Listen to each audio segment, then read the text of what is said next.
changa ndipo chitha kusefuka, ndipo palibe wina ofanana Imba, mukuyimba, kodi wakutumani ndani? Yesu, mwana wa Mulungu. Kulalika, mukulalika, kodi wakutumani ndani? Yesu, mwana wa Mulungu. Kodi wakutuma ndani? Yesu, wakutuma ndani? Yesu, wakutuma ndani?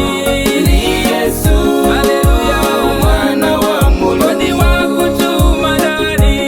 Yesu, wakutuma ndani? Yesu, wakutuma ndani? Yesu, mwana wa Mulungu.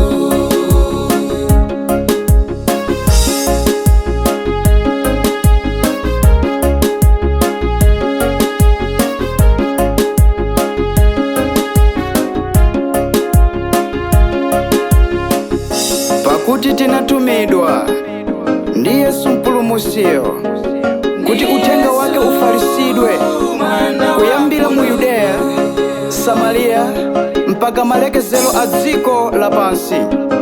Ena akulalikira, ena akuphunzitsa, ena akunenera, enanso akuyimbira. Haleluya.